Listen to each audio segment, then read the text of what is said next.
foreign minister of Ukraine has been meeting with the foreign minister of China, Wang Shi, and really pushing very hard to get China to do more than offer a kind of a nebulous peace plan. Because I think really at the end of the day, the only person who has influence over President Putin right now is President Xi of China. And thus far, he's not been willing to use his influence to push for, the right thing. He's basically, the Americans, Europeans, and others have been putting a lot of quiet pressure on President Xi to do more in Ukraine. The one thing he has done in a very positive way is I think he's responsible for telling President Putin to stop making threats to use nuclear weapons, tactical nuclear weapons. Hello, welcome to Frontline for Times Radio with me, Kate Gerbeau. And today we are talking to Dr. Karin Von Hippel, Director General of the think tank RUSI. Karin joined RUSI in 2015 after serving in a number of senior positions for 6 years during the Obama administration. She has direct experience in more than 20 conflict zones. Karin, great to see you again. Thank you very much for joining us today. Thank you for having me. Let's start by drawing on your experience of American politics. Do you think that we can go as far today as saying that the way the votes go in the US in November will decide the future of Ukraine? I think so. I mean, we don't want to give the Americans too much credit. The Ukrainians have done an incredible amount, and all of our countries have been supporting them in their battle.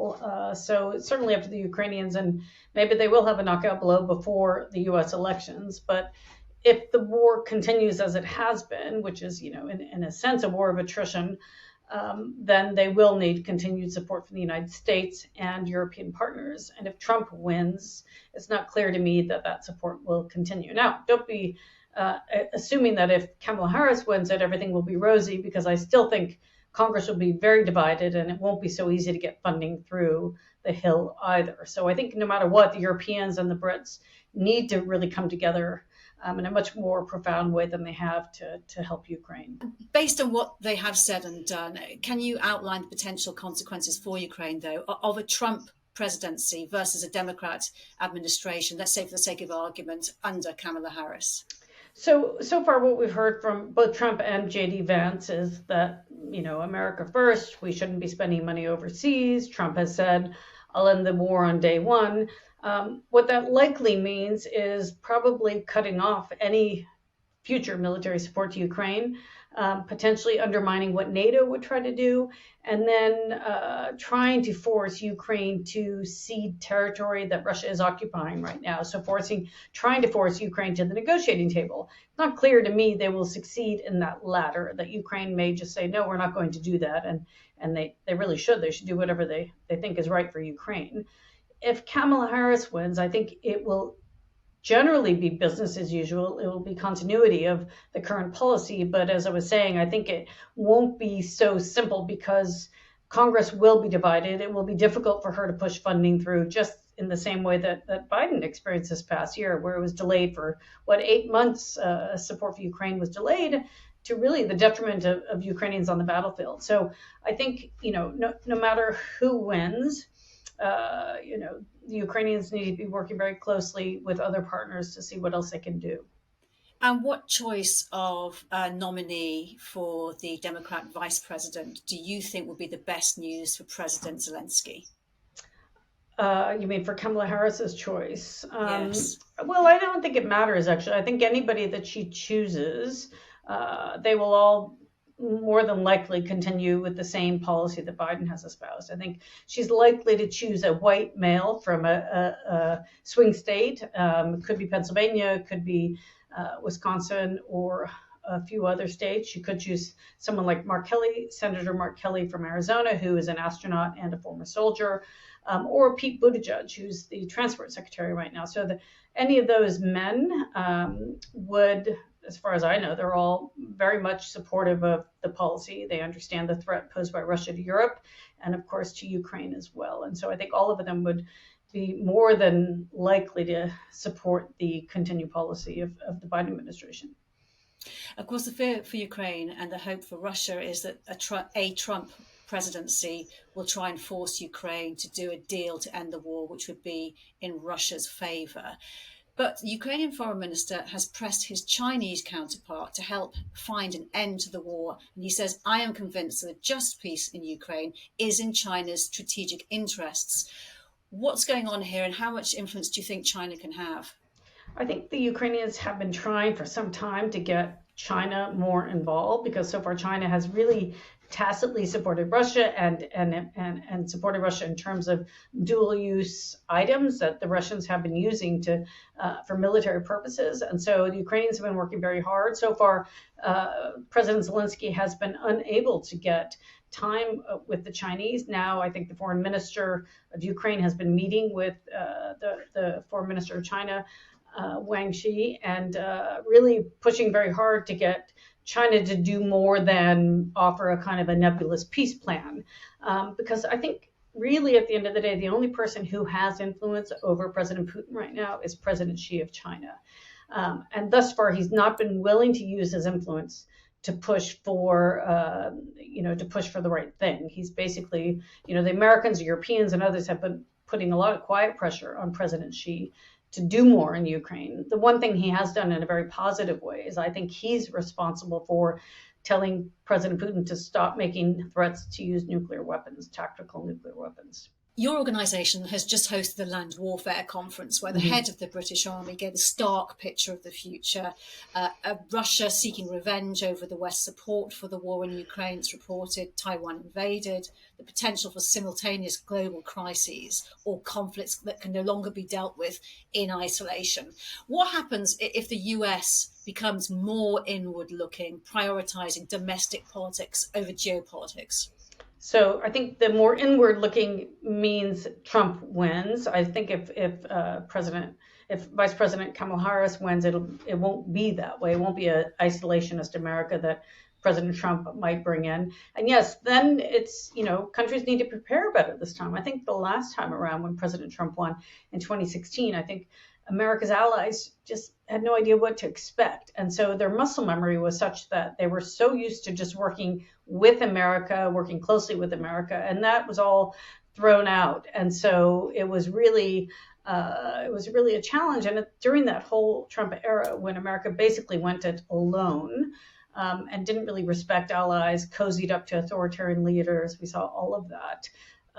No other country or grouping of countries stepped in to provide that leadership. Now, I think this time around, thankfully, I think the Europeans and the Brits and others are quietly having lots of conversations about scenarios, what they can do, how they can work closely together to, at least in their view, respect what they see as a rules-based order, so it doesn't become much more anarchic than it possibly could. How do you prevent China from invading Taiwan? How do you prevent Russia from invading another country? I mean, there are all sorts of scenarios that could come into play in places we haven't thought of. I mean, there always are surprises, unfortunately, in international politics. And so they really have to expect the unexpected in a pretty serious way. And if you look at the war in Ukraine and take it as perhaps a starting point where a different world order was starting to merge and new alliances were being built, and you look at recent events, for example, Belarus's foreign minister has been to North Korea. The two countries are agreeing to intensify their contacts. It could mean a three-way cooperation with Russia. China recently conducting military exercises with Belarus, close to NATO's border. Russia and China cooperation with Iran and Russia. It's growing on a level you'd not have thought of before 2022. Right. I mean, do you see these alliances as, at the moment, alliances of convenience, more like bilateral ones? Or do you think there is a real risk of this axis rising and solidifying?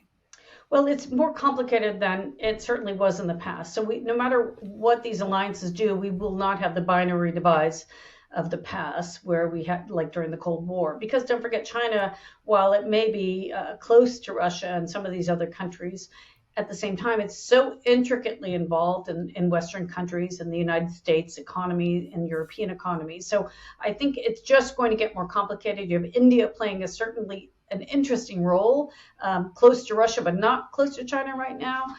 So it's just going to be much messier than it was in the past. And what I find very interesting is what you were just saying, is the convergence of challenges in the Indo-Pacific region and challenges in Europe. And it used to be that basically the Europeans said, we will deal with the threat of Russia, and you, Australia, New Zealand, Korea, Japan, deal with the threat posed by China with the United States.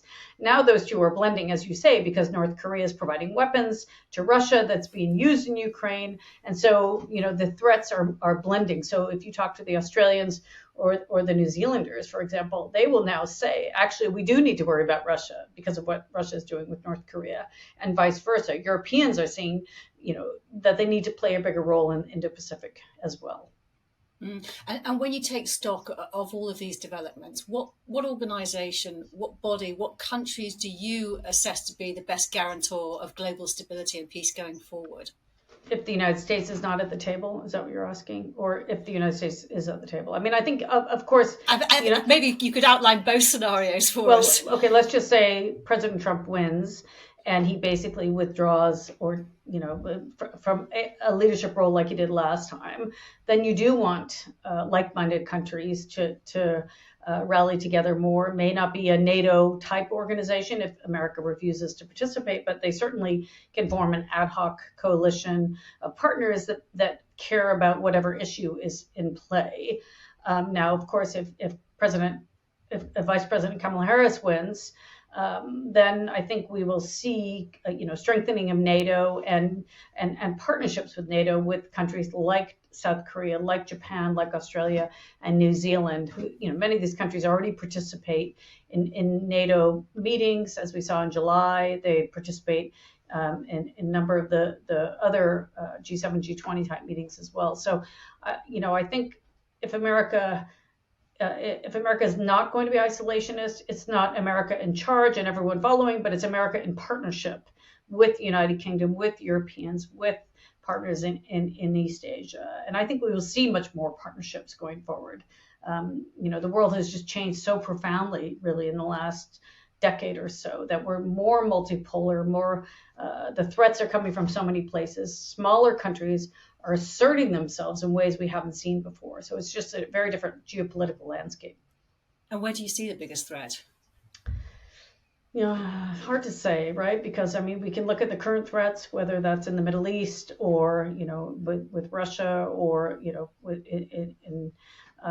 in the Taiwan Strait, but we can also be surprised by what happens. I think that's the problem with conflicts, is you just never know where they will go and what inadvertent or what unexpected consequences arise. For example, with the Gaza, the Israel fighting in Gaza against Hamas.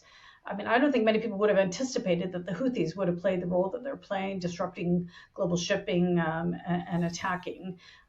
People have been worried about the war expanding, but that was more about maybe Lebanon and Israel going to war. But there always are surprises every time there's a conflict. And so I think with the war in Ukraine, people were surprised to see the global spillover in terms of economic challenges, energy shortages, food shortages, and that was a surprise. Now imagine the consequences if there's a war in the Taiwan Strait. It won't just be disruptions in supply chains, but Taiwan is the home to the most advanced silicon chip technology. Do we all go analog? It could be incredibly disruptive globally. And so I think we need to be thinking about these spillovers in a more profound way and preparing for them better than we have. I said in the introduction, Karin, that you joined, you became Director General of RUSI in 2015. I'm just wondering if you could cast your mind back to when you joined, how you saw the geopolitical landscape then and how it compares to where you are now. Yeah, it was a very different landscape, and it certainly took me a while to get to understand a bit better. I used to go to Taiwan just after I started, and back then the Europeans didn't quite understand why the Indo-Pacific mattered to them. Now they very much do. I think the Europeans caught up on the threat posed by China. But by the way, the United States also was a bit slow to recognize that too. I think the multipolarity this multipolar moment we're in has been quite interesting to watch. It's been depressing to see how ineffective some international organizations like the United Nations have become.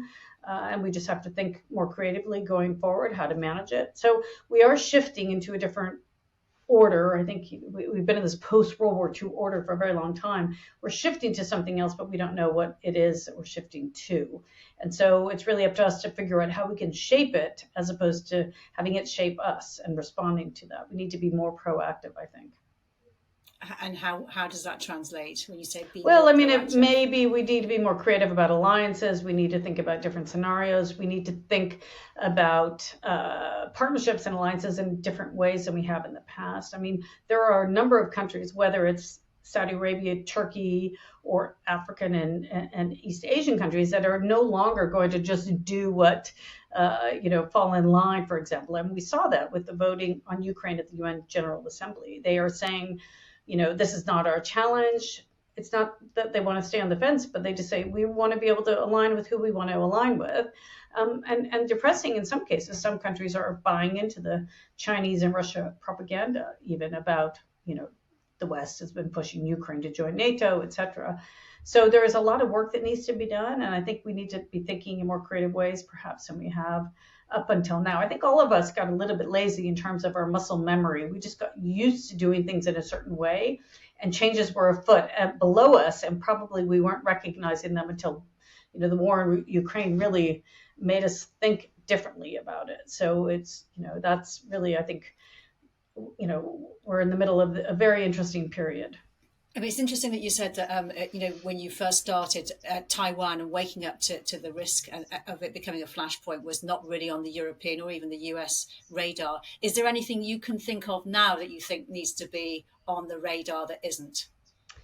I mean, I think there's the traditional ones, like what if North Korea collapses, or, they have nuclear weapons, as we know. That would be a big challenge. That, of course, many people have been thinking about that for some time. And North Korea has been remarkably persistent in not collapsing, despite the fact that, who would have thought it would last it for so long. We're seeing some really interesting developments in the Burma civil war with the opposition militias pushing back in extraordinary ways and learning from other conflicts. These kids are watching videos on YouTube and building their own drones and really pushing back on regime soldiers that are committing human rights abuses. So there's lots of interesting challenges. There's still too many conflicts that need to be resolved. But that's why really it is important that countries come together, because we do need some norms, and we do need to respond better to prevent suffering. I mean, we are seeing humanitarian suffering in too many places right now. Don't forget, we've had 7 coups in Africa in the last 3 years. We have war in Europe. We have conflict in the Middle East. We have other countries in the Middle East that have unresolved conflict, whether that's Libya, Syria, Iraq. So, it's not a very stable time right now. Dr. Karin Von Hippel, thank you so much for joining us. It's great to talk to you. Thank you. You've been watching Frontline for Times Radio. My thanks to Louis Sykes, our producer. To support the work of Frontline, hit the subscribe button. You can also listen to Times Radio throughout the day or read it at times.co.uk. Thanks for watching. Bye-bye.